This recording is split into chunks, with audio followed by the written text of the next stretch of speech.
आप सबको नमस्कार, सुप्रभात। सार्थक government job point YouTube channel आप सभी लोगों को हार्दिक स्वागत एवं अभिनंदन करता है। चैनल पर नए हैं, चैनल को सब्सक्राइब, वीडियो को लाइक शेयर कर दे, बेल आइकन दबा कर रख ले ताकि आपको नोटिफिकेशन मिल जाए और आप उसे शेयर कर पाएँ। खबरों की शुरुआत कर लेंगे और आप सभी लोगों को सारी अपडेट देंगे, इसलिए वीडियो में एंड तक जरूर बने रहें। चलिए खबरों की शुरुआत कर लेते हैं।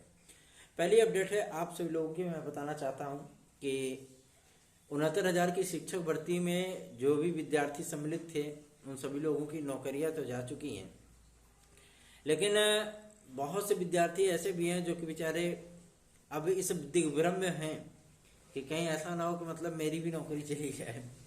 तो देखिए, अब नई रिवाइज लिस्ट आएगी जिसका मैं उल्लेख काफ़ी समय से करता आया हूँ, और उसके बाद बहुत से लोगों का इन होगा तो बहुत से लोगों का आउट होगा। ठीक है, और इसमें बहुत से विद्यार्थियों की नौकरियां जाने वाली हैं। अब उसके आगे गवर्नमेंट क्या करेगी, उनको समायोजित करेगी, उनको बाहर करेगी, क्या करेगी वो भगवान जाने। ठीक, तो देखना दिलचस्प है कि क्या चीज़ें होती हैं। बहुत से छात्र सर्वोच्च न्यायालय भी जाने का मन बना रहे हैं। तो हाँ ठीक है, आपके जाने से क्या होता है, सबसे पहली चीज़ ये है कि अगर वहाँ पे गवर्नमेंट जाए तो कुछ बात बन सकती है।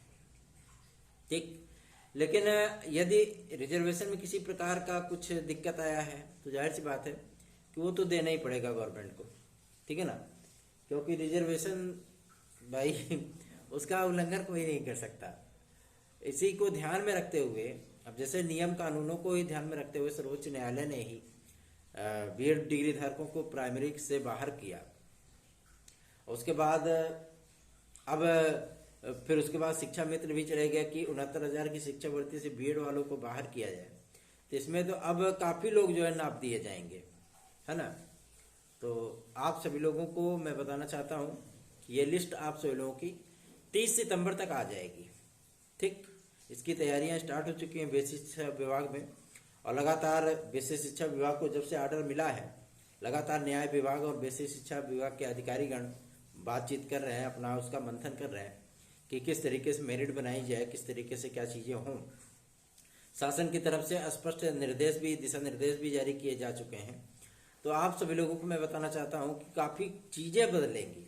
ठीक है, इसी बीच में आप सभी लोगों को मैं बता दूं, कल हमने उप मुख्यमंत्री श्री केशव प्रसाद मौर्य जी को एक ज्ञापन सेंड किया था और उनको याद दिलाया था कि जब आपको हमने ज्ञापन लास्ट बार दिया था तो सबसे बड़ी चीज़ ये थी कि आपने कहा था कि 10 अगस्त तक अध्यक्ष भेज दिए जाएंगे, लेकिन 10 अगस्त से ऊपर के दिन बीत गए और अभी तक अध्यक्ष आए नहीं है। इस पर उन्होंने स्पष्ट कर दिया कि मुख्यमंत्री महोदय के पास फाइल है। ठीक है, उधर से जो उनके आप पीए बोल सकते हैं, जो जवाब दिया कि मुख्यमंत्री महोदय को फाइल भेज दी गई है। यूपी SSS और उत्तर प्रदेश शिक्षा सेवा चयन आयोग, साथ ही साथ यूपी SSS में कुछ सदस्य वगैरह और लोक सेवा आयोग के सदस्य, सबके नाम फाइनल करके भेज दिए गए, क्योंकि लोक सेवा आयोग में भी सदस्यों की नियुक्तियां होनी है, उप सचिवों की भी नियुक्तियां होनी है आपके शिक्षा सेवा चयन आयोग में। मान लीजिए 2 लोग तो आप परमानेंट हैं, ठीक है ना, एक हो गए नवल किशोर शर्मा जी, एक हो गए उच्चतर शिक्षा सेवा चयन आयोग के सचिव महोदय। ये तो 2 लोग परमानेंट हैं, उनका तो समायोजन वहीं पर हो जाएगा। बाकी बचे 2 पोस्ट, इस पे जो है कार्रवाई हो चुकी है, पूरी तरीके से उनके नाम को सील बंद लिफाफे में भेज दिया गया है मुख्यमंत्री महोदय को। ठीक है, एकदम फाइनल हो गया मैटर। अब बस इंतजार इसी चीज का है कि आदरणीय मुख्यमंत्री महोदय कब लेंगे कैबिनेट की मीटिंग। काफी सारे लोगों का ये कहना है कि भैया हमको एज रिलैक्सेशन मिल जाए, भाई हमको ये चीजें मिल जाए। तो देखिए, उम्मीदों पे दुनिया कायम है। ठीक, और जब हम सभी लोग अधिकारियों से मिलते हैं, क्योंकि आप लोगों को वही जानकारी दी जाती है जो अधिकारी हम लोगों से कहते हैं। ठीक, अधिकारियों के पास जब जाते हैं, जो चीजें फाइनल होती हैं, बस उसी की जानकारी आप सभी लोगों को प्रोवाइड की जाती है। ठीक है ना, और जो अधिकारी बोलेंगे, जाहिर सी बात है उसका एडवांटेज आप सभी लोगों को आज नहीं तो कल, कल नहीं तो परसों तक मिल ही जाता है। ठीक है ना, और सबसे इम्पैक्टफुल चीज ये होती है जब विद्यार्थी उस चीज को लेकर के संवेदनशील हो जाते हैं, मतलब अपनी आशाओं को लेकर के संवेदनशील हो जाते हैं कि नहीं ये चीजें हमको मिलनी ही मिलनी है, और जब वो चीजें नहीं मिल पाती हैं तो उनकी झुंझलाहट जो है वो सामने निकल करके आती है। देखिए, प्रयास आप भी करते हो, प्रयास हम भी करते हैं, उन प्रयासों में कहीं किसी प्रकार की कोई कमी ना हो, इसको ध्यान में रख करके ही कार्य किया जाता है। तो इन सारी चीज़ों को भी आप लोगों को ध्यान में रखना होगा। भाई ऐसा नहीं है कि हम ईश्वर हो गए हैं, है ना, कि जो चीज़ हम करेंगे सब सही ही होगा। अरे कहीं कहीं हमको भी असफलता मिल जाती है, ठीक है ना, और चाहे कितना भी ताकत क्यों ना लगाई जाए, लेकिन वो चीज़ें गड़बड़ा ही जाती हैं। जब गड़बड़ा जाती हैं तो विद्यार्थियों को ये लगता है कि यही गड़बड़ की है। हमको यही नहीं समझ में आता कि सबसे बड़ा विलन तो फिर हम ही को माना जाता है, ठीक है। और अध्यक्ष के आने की जो तारीख अब बताई जा रही है, वो तारीख बताई जा रही है 23 तारीख, ठीक है ना, मतलब श्री कृष्ण जन्माष्टमी के पहले पहले, ठीक। और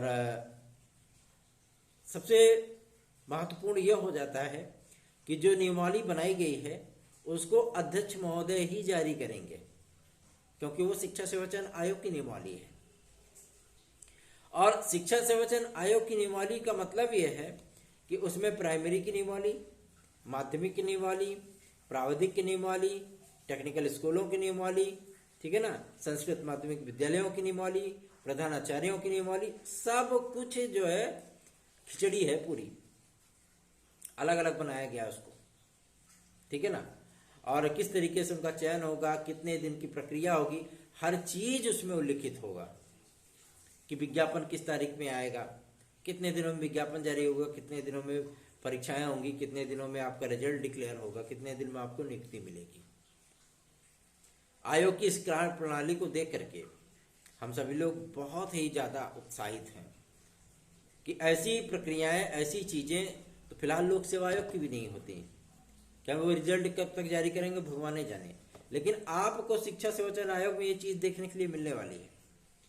इस तारीख को आपका विज्ञापन, इस तारीख संभावित परीक्षा तिथि, ये तारीख आपका संभावित रिजल्ट का, और रिजल्ट के उपरांत 15 दिन के भीतर आपकी नियुक्ति। ये बेहतरीन है। शिक्षा सेवाचयन आयोग में ये चीज बेहतरीन लगा, सबसे बड़ा इंपैक्टफुल चीज यही लगा कि चलो यार, कम से कम विद्यार्थी तैयारी करेगा, तैयारी करने के बाद उसको पता होगा कि हाँ फलाने एग्जाम डेट पे हमारा एग्जाम होगा, मान लो उससे 2-4 दिन आगे पीछे, ठीक, आगे तो नहीं, मतलब आगे तो जा सकता है लेकिन पीछे नहीं, ठीक है ना। तो उसके बाद आप लोगों का रिजल्ट भी आपको पता होगा, हाँ फलानवा तारीख पे हमारा रिजल्ट आ गया, 2-4 दिन आगे पीछे वह पकड़ लो, ठीक है ना, लेकिन रिजल्ट तो इस समय पे आएगा। क्यों? क्योंकि पूरा इंफ्रास्ट्रक्चर देख करके आश्चर्य होता है कि शिक्षा सेवाचयन आयोग में OMR को चेक करने की पूरी प्रक्रिया जो है वो बनाई जा रही है। कहीं बाहर चेक नहीं होगी OMR, यही चेक होगी अधिकारियों की निगरानी में, ठीक है ना, ताकि किसी प्रकार की धांधरबाजी और किसी भी प्रकार की गड़बड़ी को रोका जा सके। और जो ईमानदारी से तैयारी करते हैं विद्यार्थी, इतने सारे कंप्यूटर, प्रिंटर, दुनियादारी सब लगाया जा रहा है, बाप रे बाप, 3rd फ्लोर पे सारा चीज, वो चीजें की जा रही हैं। मजा आता है देख करके कि चलो यार, कम से कम सिस्टम बन रहा है तो बेहतरीन सा सिस्टम बन रहा है। लेकिन हाँ, विद्यार्थी इस चीज को लेकर के आशंकित ना हो कि उनकी TGT PGT की परीक्षाएं वो नेक्स्ट ईयर जा सकती हैं। मैं आप लोगों को इस चीज का वचन दे रहा हूं, आप लोगों की परीक्षाएं नेक्स्ट ईयर नहीं जाएंगी TGT PGT की, इसी वर्ष होंगी। इसी वर्ष आपको नियुक्ति भी मिल जाएगी, मतलब आपका रिजल्ट फाइनल हो जाएगा। नियुक्ति भैया वो तो कहते नहीं कि मैनेजमेंट के थ्रू होता है। अब मैनेजमेंट वहां पे बोल दे, लेकिन आयोग भी बहुत चालाक हो गया है। आयोग जानता है कि ऐसी नौटंकी जो है, वो जो प्राइवेट मैनेजमेंट होता है TGT PGT के विद्यालयों का, वो ऐसी नौटंकी करता रहता है, विद्यार्थियों को रिफ्यूजल लेटर दे देता है कि हमारे यहाँ इस कैटेगरी का, इस पोस्ट का और इस विषय का पद ही नहीं खाली है। जहां आप आए हो नियुक्ति लेने के लिए, वहां कोई और पढ़ा रहा है। तो विद्यार्थी क्या करते हैं बेचारे, वो चक्कर घिन्नी बन जाते हैं, 2-4-5 साल ऐसे घूमते रहते हैं। सीनियरिटी गई, वेतन गया, मानसिक ताड़ना जो मिली वो अलग से, पारिवारिक जो समस्याएं होती हैं वो अलग होती हैं, और सामाजिक जो दबाव होता है वो अलग होता है, ठीक है ना। तो उन सारी चीजों से बचने के लिए पहले ही गवर्नमेंट ऑनलाइन अध्याचन ले रहा है, मतलब जो संस्था है आपकी शिक्षा सेवाचयन आयोग, ऑनलाइन अध्याचन लिए जा रहे हैं। और एक बार उस ई पोर्टल पे अध्याचन भेजने के बाद उस पर किसी भी प्रकार से ना तो समायोजन किया जा सकता है, ना तो उस पर जो है प्रतिनियुक्ति दी जा सकती है, और ना ही किसी प्रकार का वहां पे कोई उससे छेड़खानी की जा सकती है।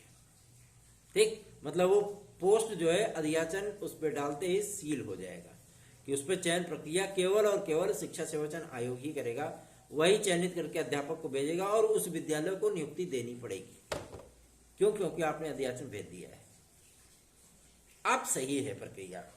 इसी चीज को लेकर के एलटी ग्रेड और जीआरसी प्रवक्ता में खुशी की बात तो यह है कि जब कल हम सभी लोग शनिवार के दिन गए थे आयोग में, क्योंकि आयोग बंद होने वाला है, अब बंद ही हो गया है, आज और कल बंद ही रहेगा, तो हम सभी लोगों ने इस बात की जानकारी प्राप्त करने की कोशिश की कि जो पुराने टीजीटी एलटी ग्रेड और जीआरसी प्रवक्ता के पद थे, क्या उन पदों पर फिर से नियुक्तियां या कोई वेटिंग लिस्ट जारी होगी या उनके पदों को नए विज्ञापन में जोड़ने की संतुष्टि दे दी है। स्पष्टतः जन सूचना अधिकारी महोदय ने कर दिया है कि जो पुराने पद थे उसको माध्यमिक शिक्षा मंत्रालय ने अपने अंडर लेते हुए नए विज्ञापन में जोड़े जाने के संबंध में जो है आदेश जारी कर दिया। पहला। दूसरा ये कि पदों की संख्या को डिक्लेयर करने के लिए कि भैया ये तो बता दो, कभी आता है कि 6000 है, कभी आता है कि 9000 है, कभी आता है कि 5000 है, आखिर ये माजरा क्या है।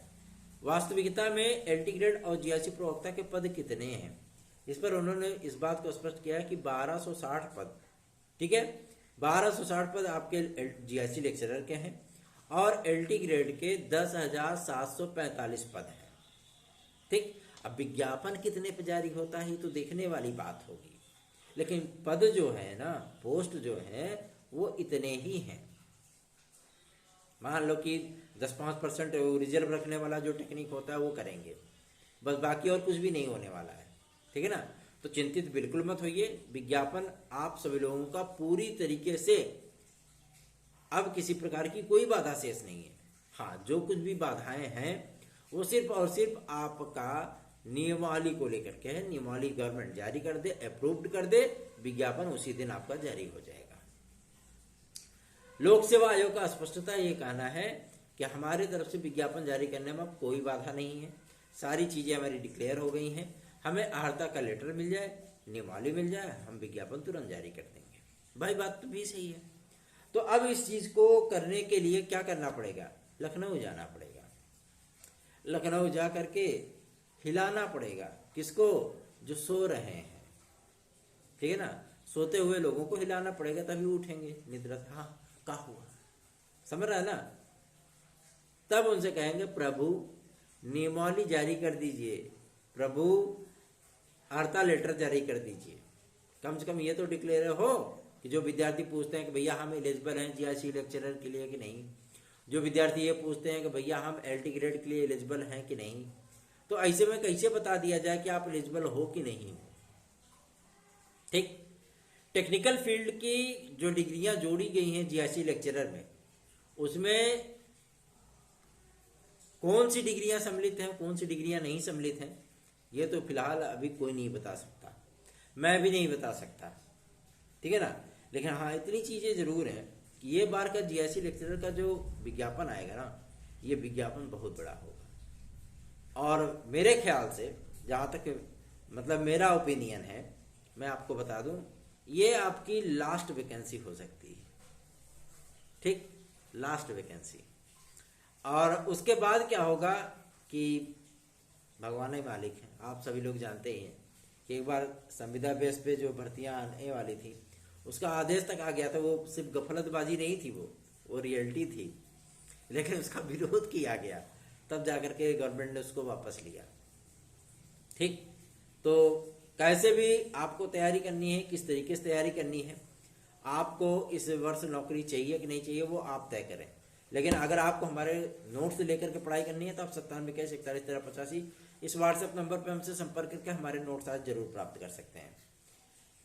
यूपीएसआई की वैकेंसी के लिए फिलहाल तो अधिकारियों का ये कहना है कि हमारे गले की हड्डी बना हुआ है यूपी कांस्टेबल का री एग्जाम।